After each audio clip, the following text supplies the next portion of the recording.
This is the Live Well and Thrive podcast, hosted by Torchia, health and wellness expert. It's time to shape up, America.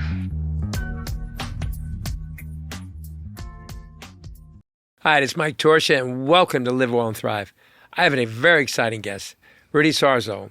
He's a bass guitarist. He's played with Ozzy Osbourne, Quiet Riot, many other amazing groups, not only performed but recorded. Over 30 million records you've sold, something like that? Oh, probably more than that. Records that I played on, they have sold. Wow. So you're going to hear his journey through the music industry, what it took for the mindset and to thrive, and the madness that comes along with it. Welcome to the show, Rudy. Than't you, Mike. It's a pleasure to be here. A pleasure to have you come out You here. have quite an impressive resume yourself. Thank you. Well, I'm a busy guy. I started out in bodybuilding and competing, and then I started getting into preparing actors, different artists for their film or their performances, and I got to travel all over the world and work with some of the biggest stars in Hollywood. Yeah. But my real desire is helping our future generations now. I do a lot with children, Boys and Girls Club of America. I really want to give back and make sure the children have a positive way of living. That's why I created the show, Live Well and Thrive. Yeah. But with you, you're such an inspiration to the young kids out there that want to pursue the music industry. And I want you to share today, how did you get started? Oh, my God, how did I get started? Well, it took one phone call. I used to play with Randy Rhoads in a band called Quiet Riot, which I first joined in 1978. Then Randy left in 1979 to join Ozzy Osbourne. And then I stayed behind in Los Angeles trying to, get myself, in a recording, touring band. And at the time, the popular music was that the record companies were looking for was new wave and punk, which was like the opposite end of what I did, which was just, rock and roll, British Invasion, and then later on, blues-based rock and roll like Led Zeppelin and, bands like that, and Cream and so on. And then, glam rock, which was very much alive on the Sunset Strip, which is where Quiet Riot was playing at. And so I finally, in 1981, I got a phone call to audition for Ozzy's band, thanks to Randy Rhoads telling them that I was the guy that they were looking for, because it wasn't just about being able to play the music, it was also about certain lifestyle that they needed a musician that would not be a bad influence on Ozzy. If you can imagine that. So, thanks to Randy, I got the audition and I passed it and I became a member of the group. So that's basically how I got started, and that led me to a lifelong trying to help other musicians, mentor them, prepare them, give them advice. But I always tell them, listen, this is your own journey. This is how it happened to me, but it doesn't mean necessarily that's going to happen to you. But there's certain things that you can take away from my experience, which is it's not just about getting a gig. It's about keeping it, sustaining a career. I've been doing this for 44 years. Wow. At this level. Prior to that, I was playing in clubs, and kind of like getting myself, getting my 10,000 hours on the instrument, and that doesn't seem to be enough because 40 years later, I'm still a work in progress. And I love playing music more and more each day. And it's just the same 12 notes that we all play, but it's just the way that I look at it is perception. Each individual musician has a perception of those 12 notes, what to play, what not to play. It's like primary colors for a painter, and then you start mixing them. Yeah. You create other colors and other shades, and before you know it, every single painting that is meaningful to all of us is different from each other, even from each painter.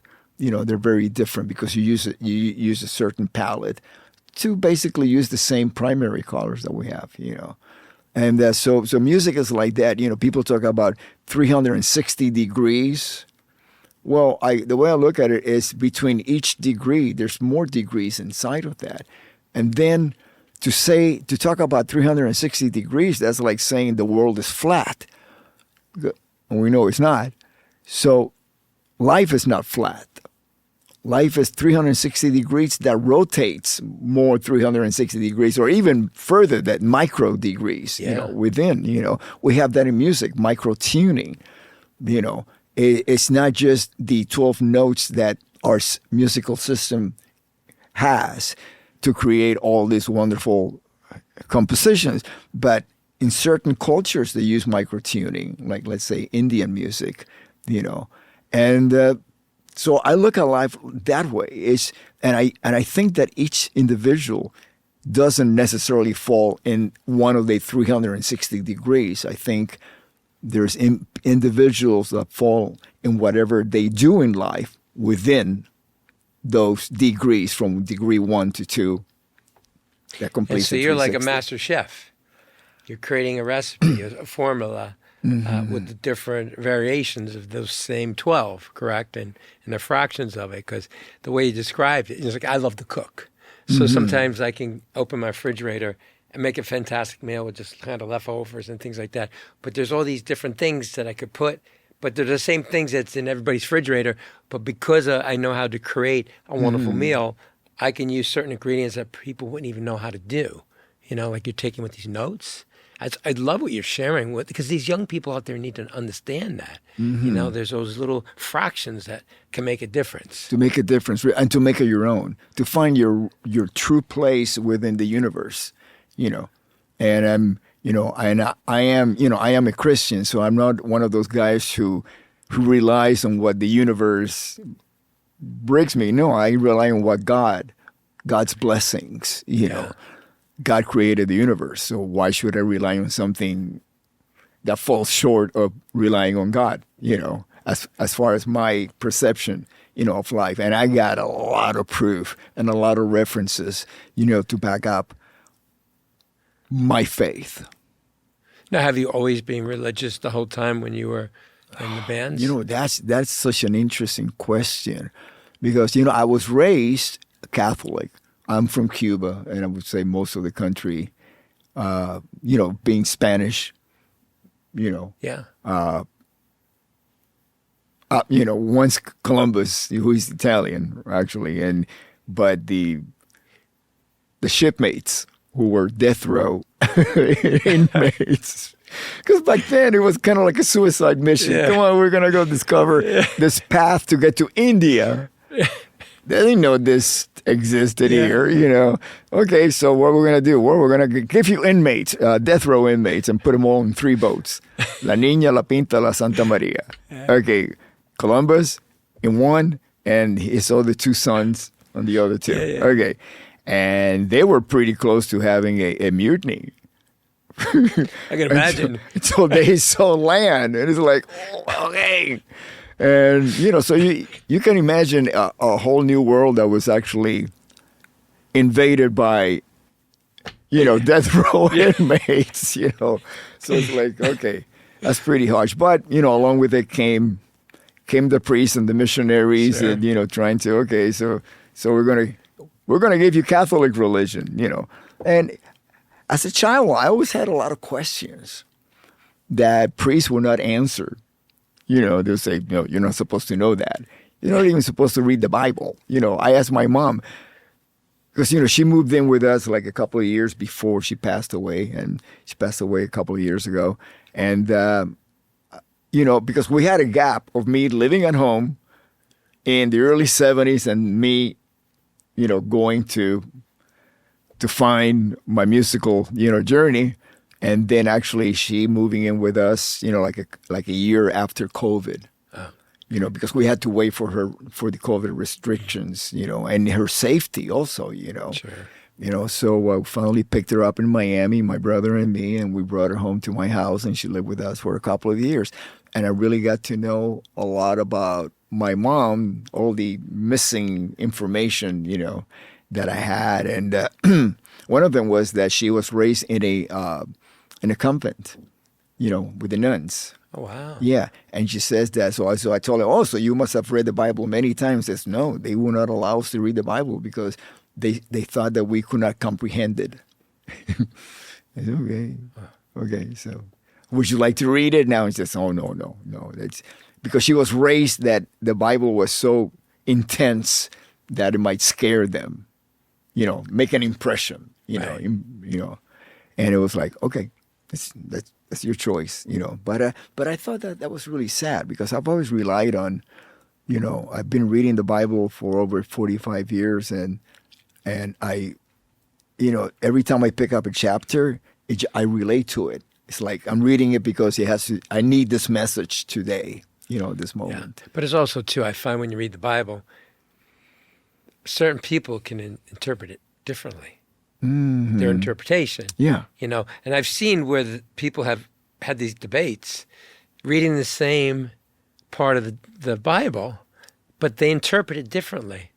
It's like, for instance, like I do a lot of work with LAPD and Sheriff's Department, being a health and wellness expert. Mm-hmm. And they talk about sometimes if there's a crime.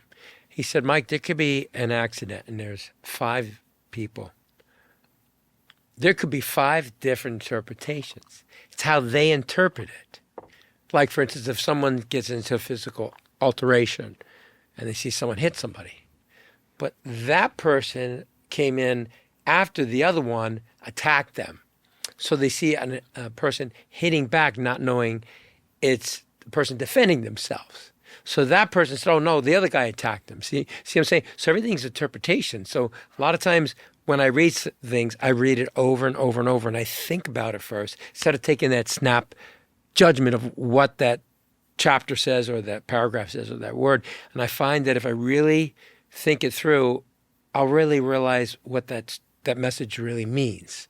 And I find like today, a lot of people should really, sometimes they get a text and they interpret like, what do they mean?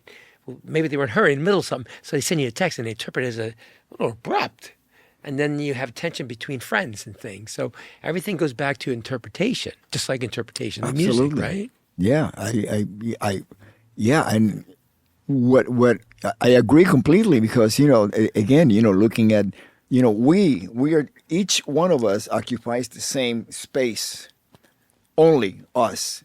You occupy your space, I occupy mine. It's impossible for us to be in the same space in the universe. Yeah. And from there you get a whole different angle, a whole different view, a whole different perception, of what actually happened. I have relatives who have experienced our family's Cuban refugee experience, leaving the country and going through all the hardships and challenges and everything of coming to a new country and leaving everything behind, starting all over again. And everyone has a whole different perception of it. Yeah. Yeah. But I've always been intrigued about going to Cuba. Uh-huh. I hear it's such a beautiful, beautiful country. It's just beautiful. And I've had Cuban food, which is amazing. I love spicy food. So I like flavor, right? Yeah. But have you gone back to Cuba lately? Wow. No, I checked this morning. It's still a ruthless communist country. I'm sorry. Yeah, I check every day. I'm just waiting. Yeah. Well, unfortunately, that's what happens in politics, Yeah, right? but you know what? By now, the way I look at myself is I am an American that was born in Cuba. I've been here since 1961. And I got to say, yes, my formative years were spent in Cuba. So, that created a lot of different references in my life growing up, like the Catholic influence, the music, some of the food, some of the cultural, the way that, but then again, it was the 50s. I was born in 1950. The world was very different because my mom would always say, well, back in Cuba, this and this and that. I say, Mom, that's like 50 years ago. The whole world was different back then, too, not just Cuba. Well, who introduced you to music? Were you like a young boy that someone said, hey, try this guitar? I don't know the way it was in the United States, but in Cuba, music was everywhere. Wherever you went, there was music. There was people playing. There would be in the streets. There would be in shops. There would be at the beach. There would be everywhere was music, And it was in an era that it was kind of like big band. All of the famous singers like Celia Cruz, Benny Moré, just to name a couple, they had bands behind them. And then there would be the bands by themselves, like La Sonora Matancera, La Orquesta Aragón, that, on their own, they were an entity. But the style was very big band leaning on Latin jazz. That must have been fun. Oh, it Just was walk incredible. the streets and listen to beautiful music. Yeah, but at the time, I just looked at it as music, not category. This is music. So how did you get to being a bass guitarist? What made you choose that? Okay, we fast forward now to... Yeah, because I'm curious how you transitioned from that to the specific... I've always said, music has always been a big part of my life, even if I didn't play a musical instrument, I played the radio. So I was part of the music, I was a musician. I played the radio, because I pick. Yeah, I'm the same way. Okay, same way. I don't like the song. I got to search. Back when I was a kid, my first radio was a crystal radio. Right, I remember it was like a little rocket ship with the antenna that you pulled out, and they had a clip with a cable. You clip it onto a ground. Yeah, like, you have to ground it. Like something like this ashtray. One earbud, one headphone, just put it in my ear and kind of like look around for a station that has something that I liked, I've always had a certain taste in music. So again, fast forward to, and I got to, let's say my family arrived in Miami in 1961. There were not enough jobs to sustain the influx of Cubans coming into Miami, even though there was maybe a couple of flights. It took my family a year and a half to get all the sponsored visa, pay, all the documentation, passport, buy the tickets, to finally, it wasn't really a lottery. It was more like you have to wait in line to have an open four seats on a plane, because we traveled together, my brother, my mom and dad, and me, and that took a while. And so finally, September 1st, 1961, we arrived in Miami. A couple of years later, my parents chose to be part of the relocation program. And they gave us different cities, as far as Alaska or Los Angeles. We were in Miami. And, New Orleans, Chicago, New Jersey. Just New Jersey, not Union City. That was our destination, and then from there we spread out, and we wound up in 1963 in West New York. Very small Latin, population in West New York at the time, and so my first day of school, public school number 5 in West New York. The teacher assigns for me a seat in the back because I enter late in the school year, and so I'm putting my books away, and I hear the name Rudy, and I go, I don't know. So finally, he couldn't stop saying Rudy, so I look up, and he goes, "Yes, you." I mean, me? No, I'm Rudolph, because I went from Rodolfo to Rudolph in Miami to Rudy. So who's Rudy? Yeah. Yeah, I said, "No, you're Rudy from now on." Okay. So, I was 12 years old. I wasn't even 13 yet. I was going to turn 13 in November. So, okay, so I just go with the flow here. And, because the first couple of years before Kennedy got shot, there was always the possibility of okay, we're going back. This whole Cuban revolution thing, communism is going to get resolved with Kennedy. Once he got shot, it was like, I'm done. It ain't going to happen, because nobody's picking up the ball. Yeah. With that Kennedy was bouncing in, shooting hoops with about the whole Cuban Castro communism thing. So I say, oh boy, it was kind of like watching your ship being burned at the shore. You say, yeah, we ain't leaving this island. This is it. Yeah. So you better make the best of it. So of course, we all loved, my generation really loved John F. Kennedy. Yeah. He was such a, that's not what your country can do for you, that's what you can do for your country. I mean, that's always, as a kid, I say, wow, coming from a communist country was like, that really stayed with me. That set a pattern for me.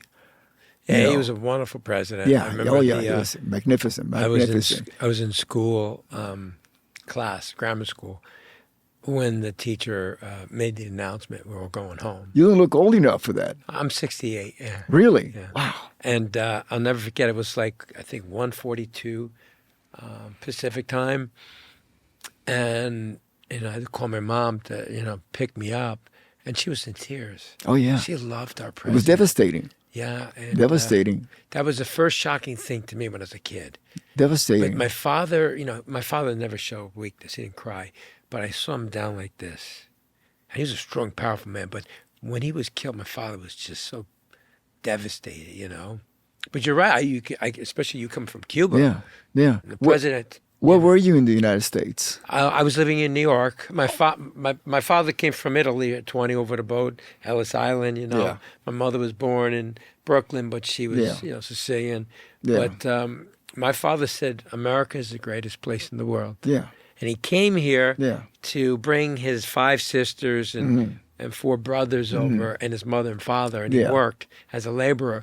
But he said, I kissed the ground when the boat came for America. Yeah. And he was a true patriot. He joined the army. Yeah. He was a staff sergeant, fought for our country. So, like Cuban, we're Italians. We're very loyal, faithful. I was brought up Catholic too, so I know where your head's at, Yeah. But when that happened to Kennedy, wow, everybody was numb for a while, Oh yeah.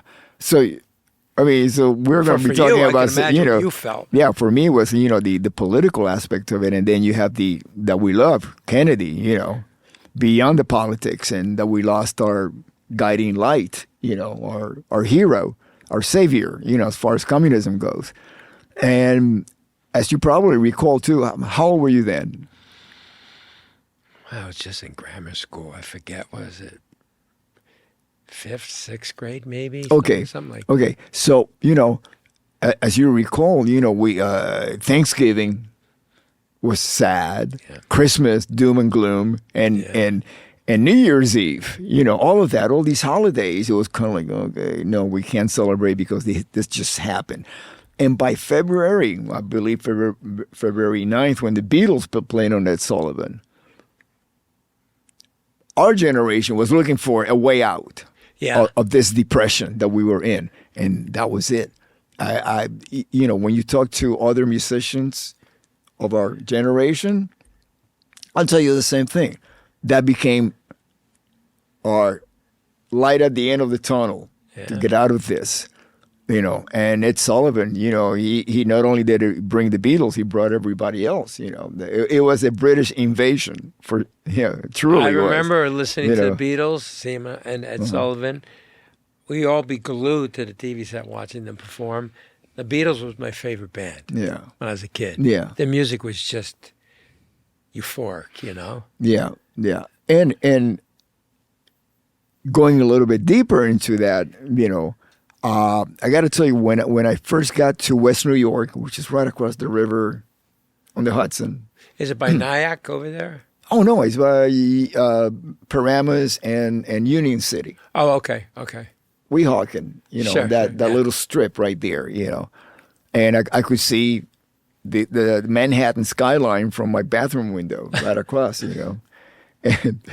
And so they were very little Latins, not just Cubans, or, there were very little Puerto Ricans or, any of the Latin ethnicities that are now, a major part of the landscape of New York, And it was very hard for me to break in socially because it seemed like the Italians stayed with themselves, and they had like block, say, That whole Italian neighborhood, block. Yeah. And that went into this whole school social structure. The little groups stay with themselves. And as soon as the Beatles happened, next day, we all took our Frankie Valli Pompadour. We coming forward, and it was like, now you were part of a tribe, a musical tribe, and that's, that's what I've been hanging on as far as my identity goes ever since. Because when, Kennedy got shot, I lost every hope I had in politics. Religion, I was still, Catholic and all of that. But it was music that really helped me heal and move forward. Yeah, wow. Yeah. So when you started touring, Mm-hmm. what was it like on the road with this incredible... I wrote a book about it. Yeah, that's... It's all in there. The reason why I wrote the book, because there was so much conspiracy theories and misinformation about 25 years ago when I started writing that book. And we had MySpace, the beginning of the unsocial media, And I was going like, oh my God, this is horrible. The things that people are making up just to get some sort of a notice, because everybody wants to be famous on social media, somehow. And at that time was just basically MySpace, And I said, you know what? I got to write that book to really set the record straight of what actually did happen. So what really did happen? Well, I mean, during it took me 300 pages to answer that question. No, but I know you mentioned there was a controversy about one of the band members dying. Randy Rhoads. Randy Rhoads, yeah. So what actually did happen? What actually, it was, the reason why it's 300 pages because as I find nothing in life happens without a before and then the event and then the aftermath of the event. So everything in that book leads to that moment, to actually to encapsulate step by step, how things develop, So if he didn't step on that plane, he could have been still alive. He just happened to take that flight that ended up crashing, correct? Yes, but there's so much more to it, And what happens is if I start going there, it's hard for me to get myself out of that. My audience wants to get this book. Is it still available? Oh yeah, it's Where available. Can they buy it? Yeah, it's available on Amazon, and you just order it there. I'll make sure when we air the episode, we put the link for it so people can. I can't wait to read the book. Yeah, but you know what? It's a book that includes a tragedy. Yeah, it's kind of like the Titanic. The Titanic. The story of the Titanic is a beautiful love story. Yeah. With one major tragic event. Well, it's the same thing with this. It's a beautiful story of a musician. His name is Randy Rhoads, who still today is as influential to other musicians and fans all over the world. How he affected your life? Because, and it's even especially the young guitar players, they discover Randy, and then they discover the source of everything that came after him, other musicians who were inspired and by Randy Rhoads, and they made names for themselves. And maybe a young musician goes, "Oh yeah, I'm a fan of so and so," and then they find out that musician that is their hero, Randy is their hero. So they go back to kind of like Jimi Hendrix had the same effect. Oh, he was amazing, man. And their careers pretty much parallel. I mean, it took Jimi Hendrix to leave the United States, New York City, to go to London to reinvent himself. And the same thing Randy did. While we were playing in Los Angeles, he could not fulfill his musical potential because the industry was boxed in. Okay, we need to sell this style of music. So if you can deliver that, you got no place here. And then when you join Ozzy he asked Randy, because I asked Randy, how did you come from, recording and composing all the music that we were playing with Quiet Riot to coming up with these records, Blizzard of Oz and Diary of a Madman, which were really classical music influence, And he says, well, I asked Ozzy what he wanted me to write, and he says, just be yourself. I said, okay. Wow. Here I go. Hey, it's Mike Torchia. I got great news. My sponsor, Texas Slam Cuts, is providing a line of products for Live Well and Thrive. We're going to have high-quality beef jerky sticks that are high protein, not full of any chemicals and dyes and additives that are toxic to the body. Also, we're going to be offering desiccated liver tablets, high protein, antioxidant. We're also going to have 100% beef protein powder in 3 different flavors. Delicious, mixes easily, and is so smooth to drink. And it can be put into your oatmeal and other beverages if you want to add some flavor. Also, final product that we're going to be launching is a organic butter infused with olive oil. Creamy, great tasting, and spread smoothly over your toast, or you can cook with it too. Nothing that's going to have any kind of toxic ingredients or questionable ingredients. So go to operationfitness.com. Within the next few months, you're going to start to see this whole line of products made by Texas Slim Cuts and the ranches up in Texas, and it'll be under the label of Live Well and Thrive products. Thanks for watching, and thanks again for Texas Slim for sponsoring this show, making it possible.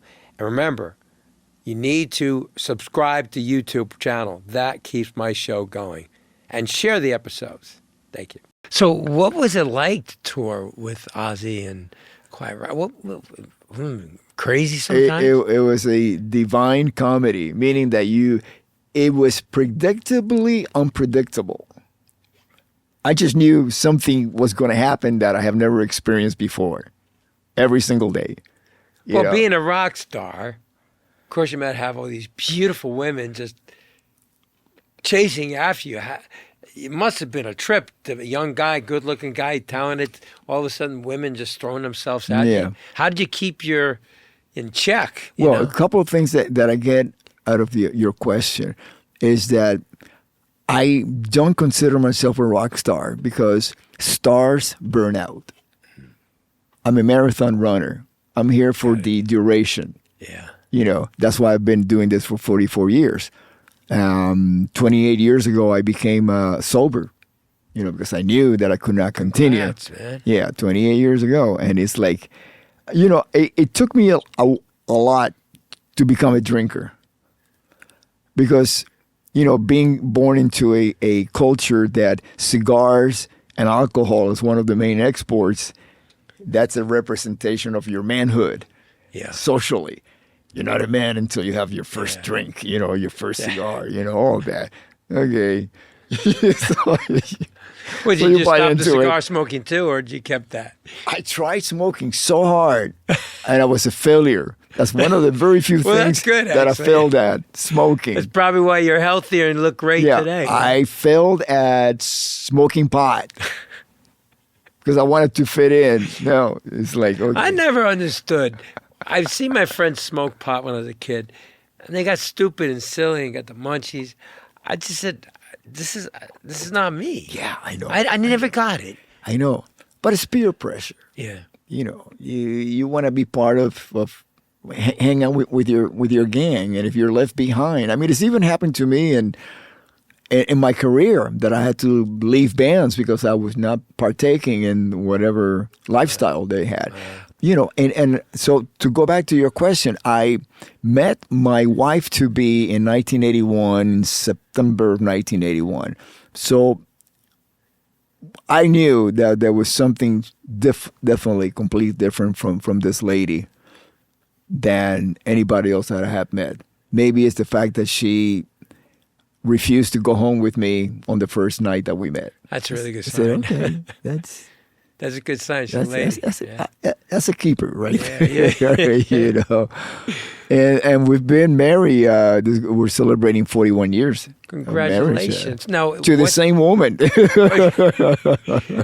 And what is her heritage? Is she also Cuban or? Oh no. She's Irish, and her family's from Tennessee. Oh. So you have all these different.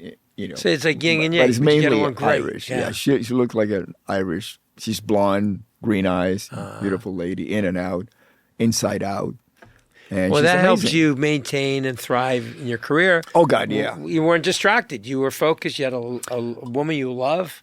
I was focused, and she became my other half. She completed me. Yeah. And then prior to that, my religious, my faith, I wrote about it in the book. I started reading the Bible, and by the time that I finished the Old and New Testament, I made peace with God that, I was sleeping on the floor of our singer, Kevin DuBro's Sherman Oaks apartment, right on Coldwater and Riverside. And I had an epiphany. I talked to God and said, as long as my fingers keep moving, I'm going to keep trying. Yeah. But if I never make it, my relationship with God is more important than anything else. Wow. And the joy of letting go. Yeah. You took the pressure off of you. Yeah. I get it. I was so filled with peace and tranquility. Yeah. You could say they took the pressure off me because, you could apply a lot of pressure. But that was my rock through all the last 44 years of the ups and downs and all the challenges. And it was incredible. Now, what did you do for physicality? Were you into exercise, whether it's running or yoga or tennis? Was there something you did? Because you look nice and lean and fit. Yeah, my body fat count is pretty low. Ironically, I was fat as a kid, so I'm very food conscious. Right. And the hardest thing about touring is healthy food. Even if you go to a lounge of any airline, it's not as healthy as you can eat at home. Yeah. It's so I like to go to the gym, and did you ever go to Vince's gym in the Vince Garanda? Vince I Garanda used to was go there. one of my mentors. Yeah. Really? I figure because you have that the identical physique. I was just a teenager, and I was in there, and Clint Eastwood was in there. All these cowboy actors were in there. He trained everybody. It's right on Lancashire over there. I know. Right? And everything was homemade equipment that he made. Yeah. Yeah. And he was brilliant. Yeah. And about diet and how you eat and how you train. And I learned so much from him. Yeah. But I'll never forget the first day I walked in there. I was like, God. I was like, I know. I saw these guys on TV that I couldn't believe I'm in the same room with them, And this guy got them and he's going to train me, right? I know. It's amazing man. because, I have been to a few gyms, with the Nautilus equipment, and I walk in and I'm going, this is the prototype of all those machines that he built himself with ropes.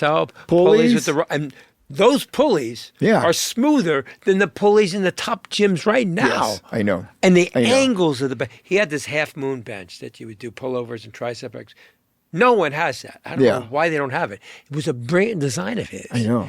And it just worked the body so differently than all these. But you know what? Most gyms are like assembly line.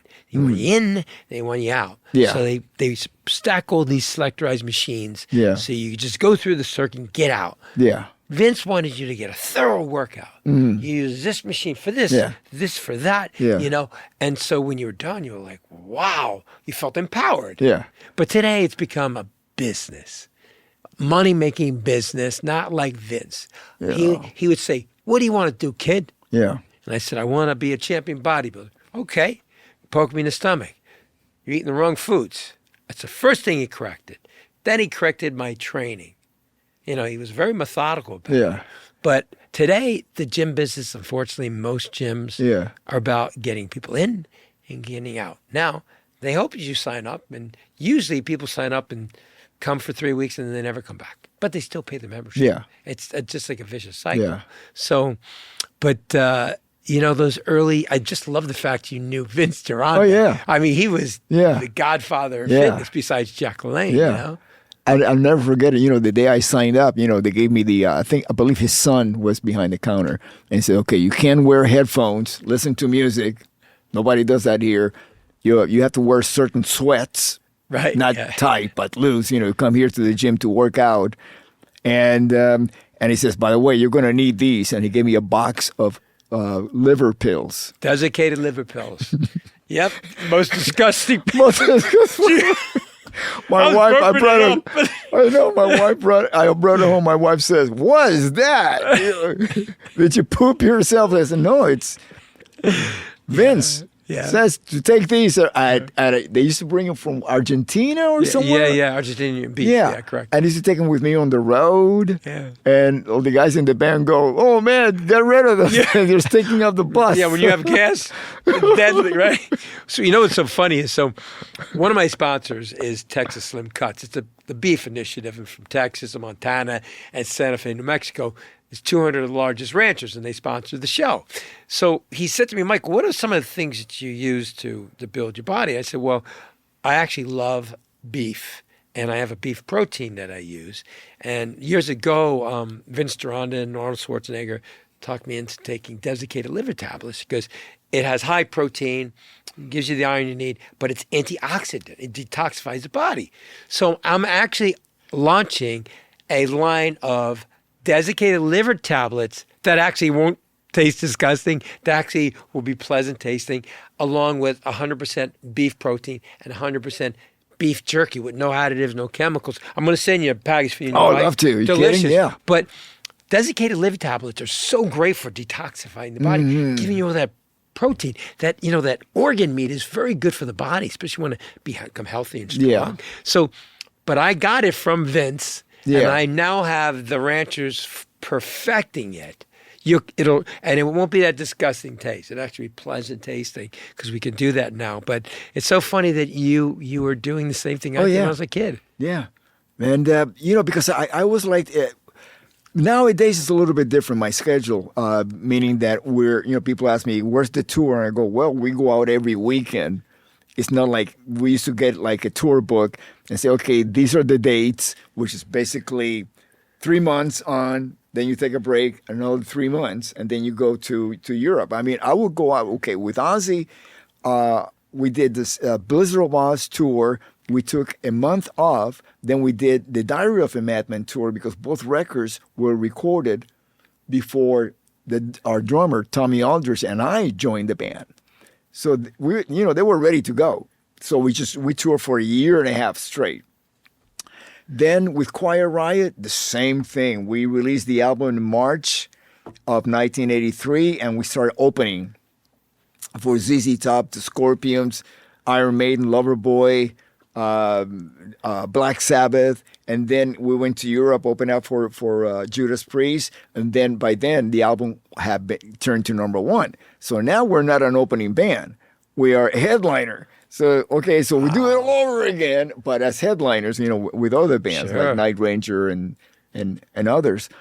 And then the record company goes, "Nope, the record came out about a year and a half ago. It's time for you guys to go back in the studio." So it's like, okay, here we go now. We're going to go in the studio, record an album, then go back out again. So it was like nonstop, right? So I would work out when I was home for pre-production of making a record. But now when you're touring, because you just didn't have time. Well, now what happens is I leave on a Thursday, I come back on a Sunday, and then I have like 3 or 4 days at home to work out, and I go to the gym every day.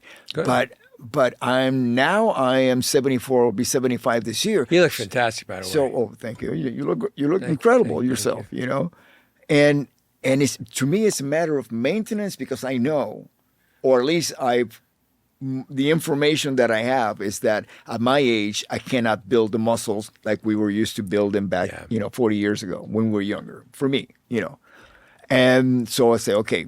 So I'm dealing with that. So my goal is not to break down, kind of like keep my body in shape, tight, tone, lean, so I can continue. Because one of the sobering, as far as getting to know my mom situations was seeing her decay. She passed away when she was 97. Oh, sorry. She moved in with us when she was 94, and to see how quickly that when she went into hospice at home, we were taking care of her, to see that, to become, you cannot take care of yourself. We had to take care of my mom, bathe her. My wife did most of that because I was on tour. And then, cleaning her up and all of that. And I said, you know what? I never, ever want to be a burden.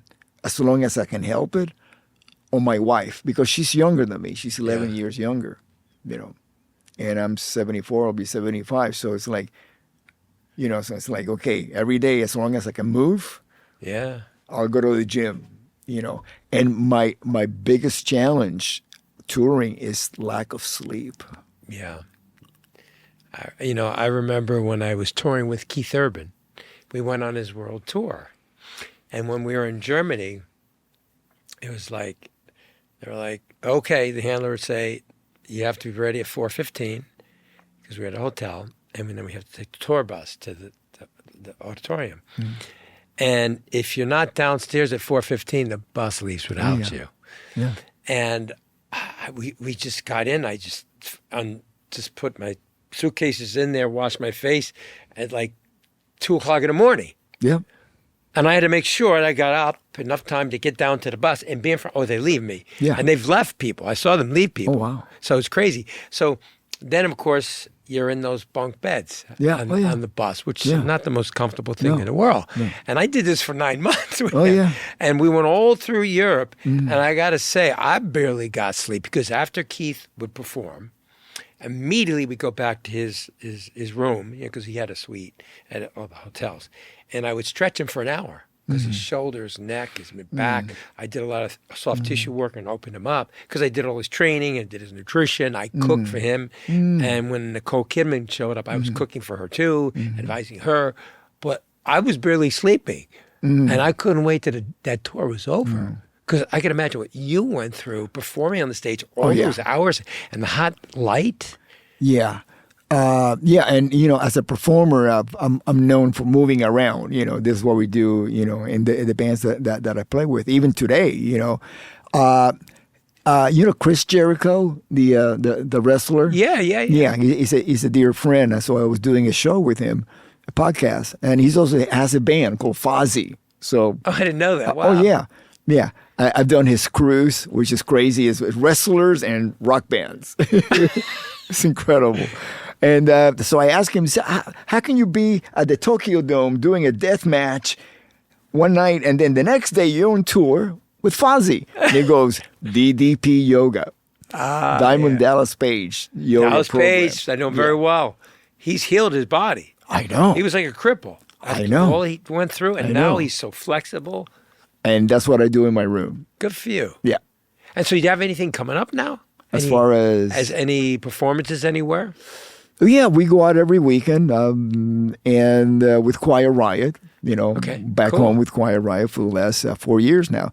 And on July 5th, there's going to be the Black Sabbath Ozzy final show in Birmingham, England, at a soccer stadium, Villa Park. Oh, my God. And Sharon Ozzy were incredibly kind to invite me to be a part of that.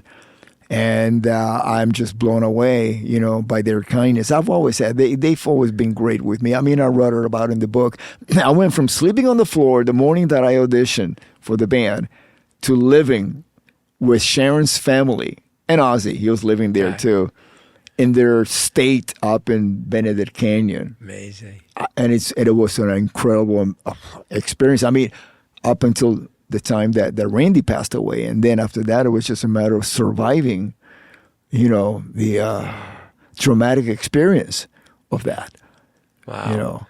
Well, I got to thank you so much for coming on the show and sharing your journey. Thank you. Such a pleasure. Heartfelt stories. And I know there'll be so many kids out there, and adults too, that will follow your advice how to never give up and keep pursuing their dreams. Absolutely. I'm still pursuing my dream.